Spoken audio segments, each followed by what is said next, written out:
Radio சிட்டியின் பக்தி studio.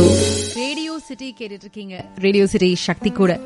இன்னைக்கு நம்ம வாழக்கூடிய இந்த சூழல்ல பார்த்தீங்கன்னா நம்மள செலவழிக்க வைக்கிறதுக்கு பல சந்தர்ப்பங்கள் இருக்கு. சாதாரணமாக குடும்பத்தோட நம்ம வெளியில போயிட்டு வரோம் அப்படின்னாலே எக்கச்சக்கமான செலவு ஆயிடுது. அதனால மேலும் மேலும் கடன்கள்.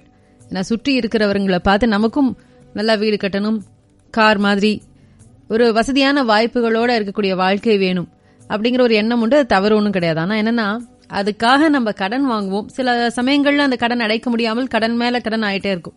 அப்போ ஒரு சமயத்துல யோசிப்போம், எதுக்கெல்லாம் இதெல்லாம் வாங்கினோம், கடன் இல்லாம நிம்மதியா இருக்கலாமே, அதுதானே சந்தோஷமான வாழ்க்கையா இருந்தது அப்படின்னுட்டு. இந்த கடன் பட்டார் நெஞ்சம் போல் அப்படின்னு சொல்லுவாங்க. ராவணனை பத்தி சொல்லும் பொழுது கடன்பட்டார் நெஞ்சம் போல் கலங்கினான் இலங்கை வேந்தன் அப்படின்னு. ஏன்னா அவ்வளோ ஒரு கொடுமையானது இந்த கடன் சுமை அப்படிங்கிறது. இதை பத்தி பேசிட்டு இருக்கும்போது நமக்கு தெரிந்த ஒரு ஜோதிட நண்பர் கூட சனியும் செவ்வாயும் எந்த ஜாதகத்துல சேர்ந்து இருக்கோ அந்த ஜாதகத்துக்கு உரியவங்க மாசம் மாசம் அந்த கடன் சுமையை ஏத்திக்கிட்டே போவாங்களே தவிர குறைக்க மாட்டாங்க. அது மட்டும் இல்லாம சனிக்கு 1, 2, 5, 7, 9, 11, 12 இந்த இடங்கள்ல செவ்வாய் இருந்தாலும், சனிக்கு 1, 2, 5, 9 இந்த இடங்கள்ல கேத்து இருந்தாலும் கடன் தொல்லையெல்லாம் வரும். இந்த மாதிரி கடன் தொல்லையில இருந்து தப்பிக்கிறதுக்கு சில வழிகள் எல்லாம் இருக்கு அப்படின்னு சொன்னாங்க. இந்த கடன் அப்படின்னு சொல்லும் பொழுது அது பொருளாதார ரீதியாகவோ மற்ற கடன்களோ, இந்த கடன் இருந்தாலே நமக்கு மனதுக்கு ஒரு பாரமானத, ரொம்ப ஒரு கஷ்டமான சூழலை தான் கொடுக்கும். ஆனா அதுல இருந்து விடுபடுறதுக்கு காரணங்கள் இருக்கு, வழிகள் இருக்கு. அது என்ன வழி அப்படின்னு பார்க்கும்பொழுது அஸ்வதி நட்சத்திர நாள்ல மேஷ லக்னம் வரக்கூடிய வேளையிலையோ அல்லது அனுஷ நட்சத்திரம் வரக்கூடிய நாள்ல விருச்சிக லக்னம் வரக்கூடிய வேளையிலையோ, பொதுவாக இதைத்தான் மைத்ர முகூர்த்தம்னு சொல்லுவாங்களாம். அந்த மைத்ர முகூர்த்தத்துல யார்கிட்ட நீங்க அதிகமா கடன் வாங்கியிருக்கீங்களோ, கடன் பட்டிருக்கீங்களோ, அது பேங்கா கூட இருக்கலாம், அந்த நேரத்துல ஒரு சின்ன தொகையாவது நீங்க திரும்ப கொடுக்கும் பொழுது, ஒருவேளை நீங்க இஎம்ஐ கட்டுறீங்க அப்படின்னா அந்த மைத்ர முகூர்த்தத்துல நீங்க அந்த இஎம்ஐ கட்டும் பொழுது கடன் சிறிது சிறிதா குறைந்து முற்றிலும் அது சீக்கிரமாகவே உங்களால கட்ட முடியும்.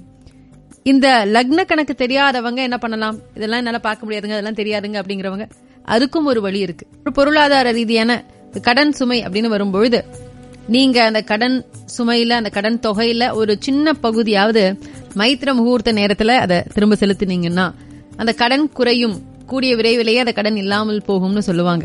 அது என்ன மைத்ர முகூர்த்தம்? அஸ்வதி நட்சத்திர நாள்ல மேஷ லக்னம் வரக்கூடிய வேளை அல்லது அனுஷ நட்சத்திரம் வரக்கூடிய நாள்ல விருச்சிக லக்னம் வரக்கூடிய வேளைன்னு சொன்னேன். இந்த லக்னம் எல்லாம் நமக்கு தெரியாதுங்க அப்படின்னு சொல்றவங்க நவமி திதி வரக்கூடிய செவ்வாய்க்கிழமையிலேயோ, நவமி திதி வரக்கூடிய செவ்வாய்க்கிழமையிலேயோ அல்லது சதுர்த்தி திதி வரக்கூடிய ஞாயிற்றுக்கிழமையிலேயோ, ஞாயிற்றுக்கிழமையாக இருக்கணும், சதுர்த்தி திதி இருக்கணும், அல்லது சனிக்கிழமையிலேயோ நீங்க அந்த தினசரி கேலண்டர்ல பாத்தீங்கன்னாக்கா போட்டிருக்கும். அந்த மாதிரி கேலண்டர் பார்த்து இதை நீங்க தெரிஞ்சுக்கலாம். குளிகை நேரம் அப்படின்னு சொல்லுவாங்க. அந்த குளிகை நேரத்துல இந்த கடனை திரும்ப கொடுத்தீங்க அப்படின்னா அது உங்களுக்கு கூடிய விரைவிலேயே குறையும். கூடுமான வரைக்கும் இந்த குளிகை நேரத்துல என்ன பண்ணணும் அப்படின்னா, எது பெருக வேண்டுமோ அது செய்யணும். இப்போ நீங்க நகை வாங்க போறீங்க அப்படின்னா மேலும் மேலும் உங்களுக்கு நகை சேரணும் அப்படிங்கும்போது நீங்க அதை குளிகை நேரத்துல வாங்கும்போது அது பெருகும். குளிகை நேரத்துல செய்யக்கூடிய செயலானது பன்மடங்காக பெருகும், அல்லது திரும்ப திரும்ப அதை செய்வீங்க.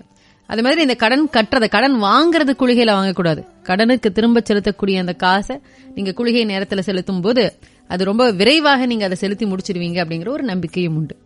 இன்னைக்கு கடன் இல்லாதவங்க யார் இருக்காங்க? ஏதோ ஒரு வகையில ஒரு கடன் இருக்கு. அது ஒரு வண்டி கடனாக இருக்கலாம், வீட்டு கடனாக இருக்கலாம், அல்லது பர்சனல் லோன் அப்படின்னு சொல்லப்படக்கூடிய கடனாக இருக்கலாம்.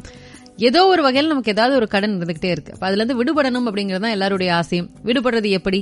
மைத்ர முகூர்த்த நாள்ல நீங்க வாங்கின கடன்ல ஒரு பகுதியை திரும்ப செலுத்தும் பொழுது அது கூடிய விரைவில் நீங்க செலுத்திடுவீங்கன்னு சொன்னேன். லக்ன கணக்கெல்லாம் தெரியாதவங்க சதுர்த்தி திதி வரக்கூடிய ஞாயிற்றுக்கிழமை அல்லது நவமி திதி வரக்கூடிய செவ்வாய்க்கிழமை அல்லது சனிக்கிழமையில குளிகை நேரத்துல அந்த கடனை திரும்ப செலுத்தும் பொழுது கூடிய விரைவில் அதை செலுத்திடுவாங்க அப்படின்னு சொன்னேன். இதுவும் கணிக்க தெரியாது அப்படிங்கிறவங்க ரொம்ப சுலபமான இன்னொரு வழியும் இருக்கு.